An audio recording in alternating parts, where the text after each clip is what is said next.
Good morning, YouTube. This is Bama Mobs here. Welcome to another episode of Bama Mobs. As always, hit that like button down below. Much appreciated. Subscribe to the channel. Yada, yada, yada. So we are on a 2-hour walk today. And let me tell you about what I did last night. And pretty interesting. You know, your fitness always changes. You try new routines. And typically, when I'm off, I was doing what I'm doing now. I would probably start walking about 9:30, 10 o'clock, finish up about noon on the walking part, and then hit a weightlifting routine for about 30 minutes, and that was it for the day. Last couple of days, I've shifted it a little bit. The last 2 nights, I ended up doing my weightlifting. So not last night, but the day before was when I did the big hill workout here. As you can see, this is the hill. Yeah, that's the hill. You can go back and watch my video on that. That was painful.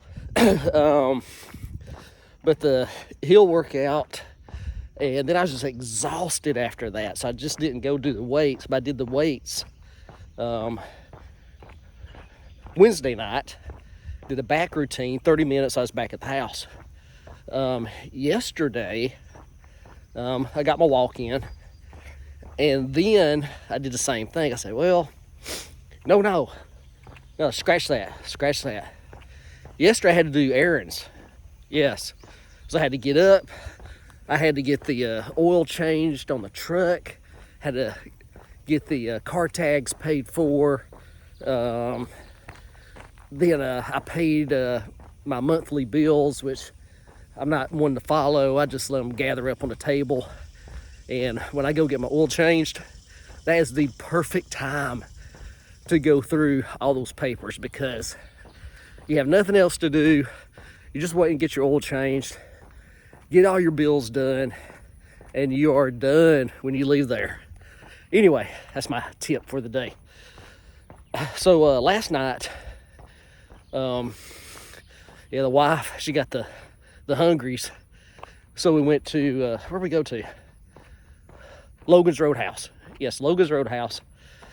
As far as eating yesterday, I'd had like a salad, cantaloupe, and really nothing else. So I had a 22-ounce porterhouse, wedge salad, double order of broccoli, no dessert, plenty of fluids. I went back to the house. So I let that digest for about 2 hours. So I hit the gym last night right at 9 p.m. And I was feeling it before I got there. I didn't really know what I was going to do, but my legs were feeling better. So I thought, I'm just going to go ahead and pump out a leg workout. And that's what we did. So we walked for 30 minutes, then went straight to the hack squat machine. And let me give you some advice, although I'm not really the one to be doing it. When they say you go full range of motion on the hack squat, they are right. You know, you really want to go below parallel, and actually it makes it easier, believe it or not.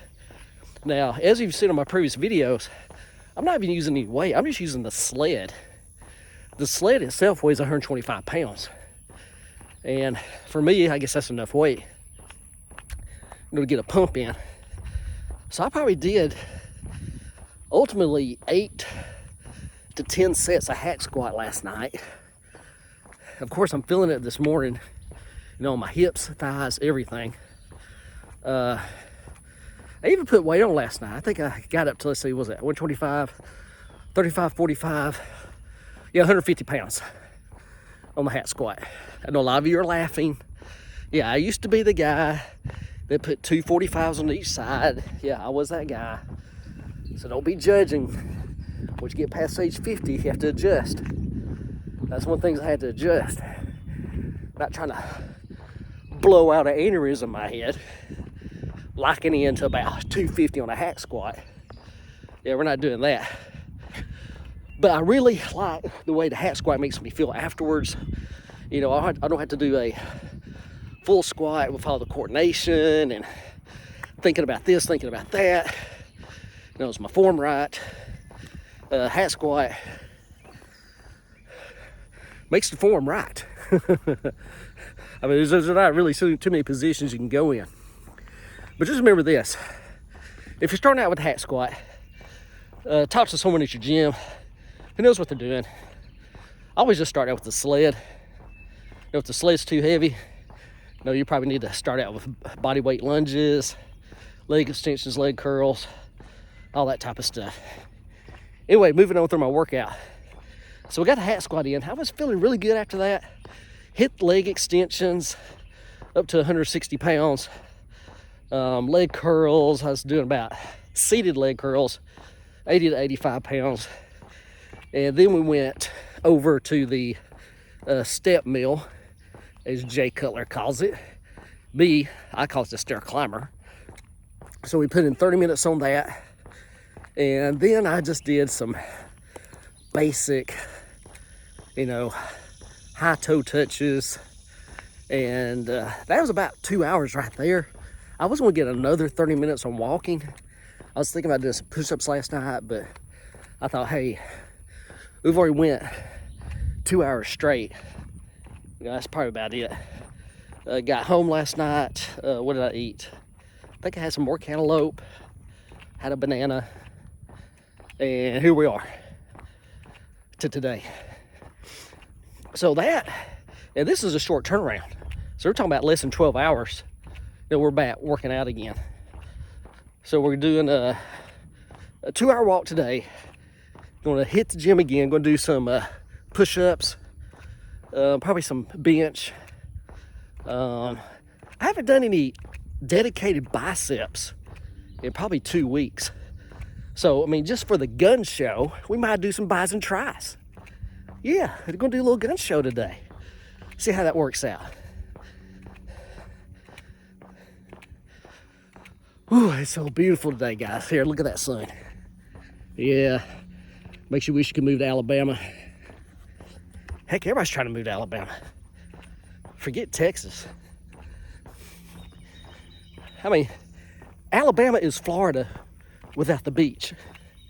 Although I must say, we do have a few hundred miles of beach line.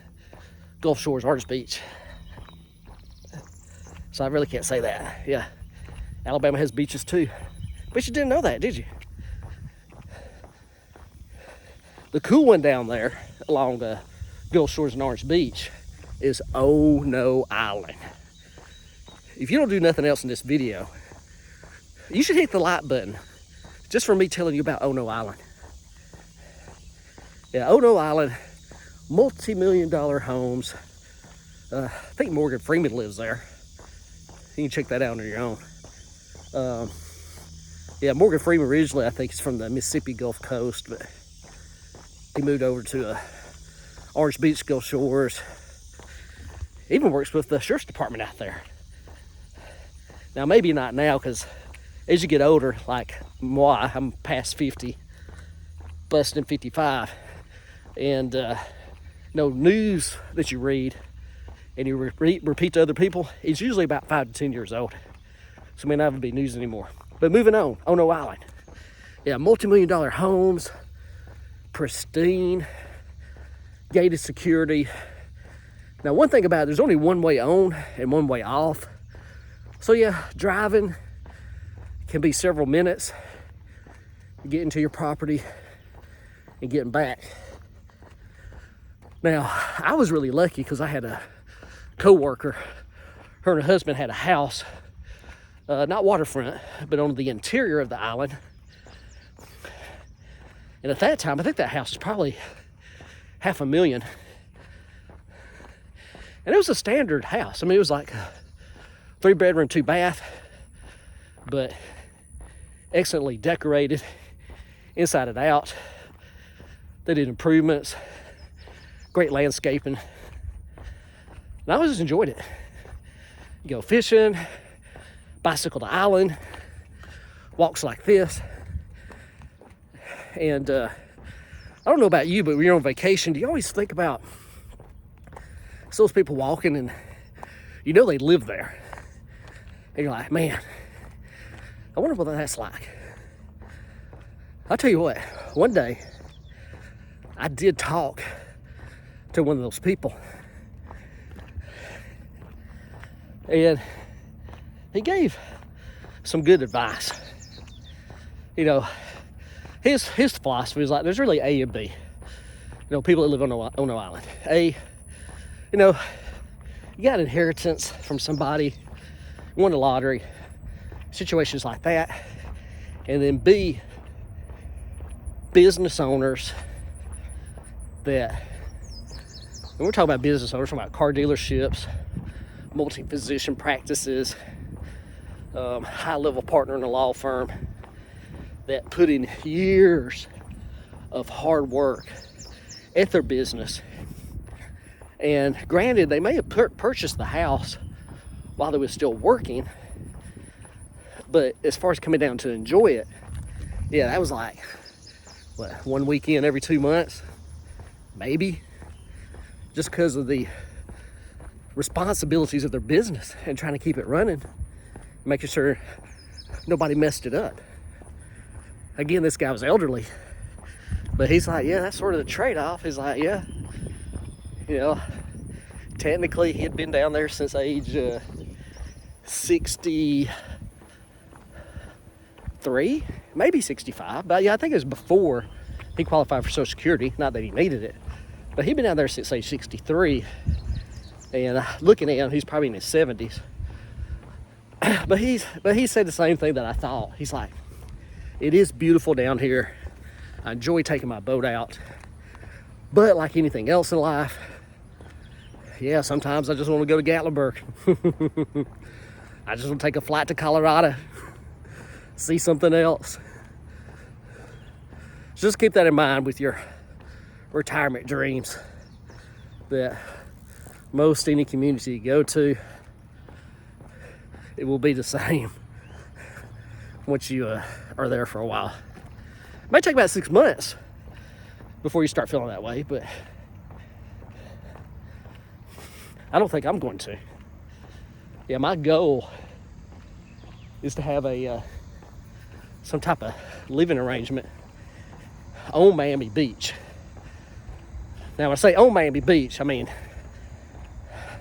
the island itself. No doubt interior, but at least 2 or 3 blocks walking distance to Ocean Drive. I've been going to the Florida Gulf Coast all my whole life, and after going to Miami Beach 2 or 3 times on a personal level, yeah, Miami Beach has it beat hands down.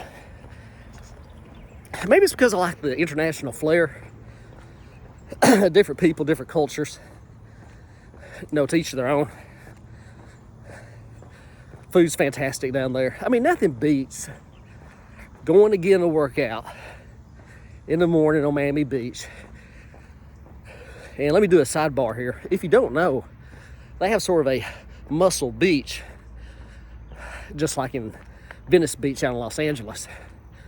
They have 2 connexes there that the Miami Beach police come each morning, unlock every piece of equipment you want, all types of free weights, dumbbells. They have a ton of calisthenics, monkey bars, push-up bars, everything right there built into the sand. And hey, man, there'll be like 20 or 30 people there. It's like Planet Fitness on the outside, moving some weight. But after you get finished doing that, you just walk over to Ocean Drive. We're talking, what, 500 yards? And go get some breakfast, man. Get this, get a smoothie, or a couple eggs, couple slices of bacon, nothing too heavy. Have your sunglasses on, and you just sit there and look out the ocean from Ocean Drive. Just see people watch, people walking back and forth. And it's just super. All right, we're going to wrap this up. Woo! Getting some mileage in today. All right, so anyway, the point of the video is nothing. That's the point. But as far as we're concerned with this video, Fitness of Bama Mobs, yeah, we did a monstrous leg workout last night. I'm now going down this hill, and it is torching my thighs. It's already sore from those multiple sets of hack squat last night. But I think it's going to pay off later. Get the blood running through there, get hydrated up, decrease that CPK in my bloodstream. I should be feeling a lot better. All right, guys. Hey, I appreciate y'all watching the video. Subscribe to the channel, hit that like button, and y'all get out. Have a great weekend. If you're in Alabama, get up to Coleman and go to Rock the South.